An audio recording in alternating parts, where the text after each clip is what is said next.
Hi friends, welcome to AVS all in one channel. ఈరోజు ఈ వీడియోలో గురు పౌర్ణమి రోజు అరుణాచలంలో రష్ అనేది ఎలా ఉంది, అలానే గిరి ప్రదక్షిణ మేము ఎలా చేసామన్నది అయితే చూద్దాము. ఇదైతే యాక్చువల్గా గిరి ప్రదక్షిణ చేసి వచ్చిన తర్వాత తీసిన వీడియో అండి. అంటే మేము నైట్ 3 o'clock అయితే స్టార్ట్ అయ్యాము. అప్పుడైతే వీడియో తీసేకవ్వలేదు. ఎక్కడ పాసిబుల్ అయితే అక్కడ మాత్రం తీసుకున్నానండి. చూసారు కదా జనాలు ఎలా ఉన్నారో, ఫుల్ రష్గా ఉంది. యాక్చువల్గా టెంపుల్లో అయితే మనమైతే దర్శనం చేసుకుంటే కూడా వీల్లేదండి. ఇంద్రలింగంకి వెళ్ళే దారి చూడండి ఎలా ఉందో, నడవడానికి కూడా అవ్వట్లేదు, అంతమంది ఉన్నారు.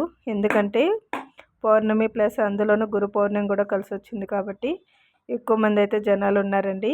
ఇదైతే గిరి ప్రదక్షిణ అయిన తర్వాత అంటే తెల్లవారుతుందనంగా మేమైతే గిరి దగ్గర తీసుకున్న వీడియో అండి.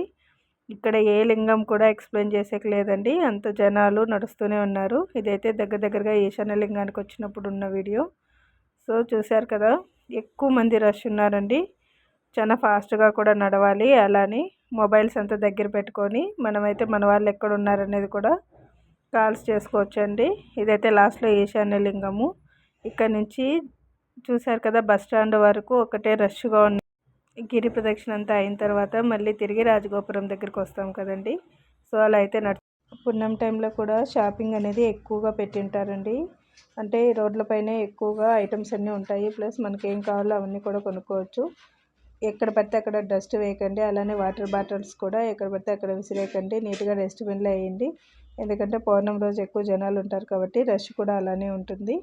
అందుకనేసి కొంచెం నీట్గా అయితే ఉంచుదాం కొండని.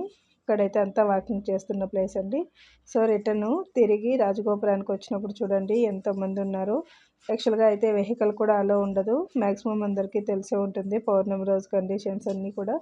సో ఈ వీడియో కనుక నచ్చినట్టయితే లైక్, షేర్ అండ్ సబ్స్క్రైబ్ చేయండి. కొత్తగా చూసేవాళ్ళు మా ఛానల్ని సబ్స్క్రైబ్ చేసి మీ ఫ్యామిలీ మెంబర్స్కి అయితే షేర్ చేయండి.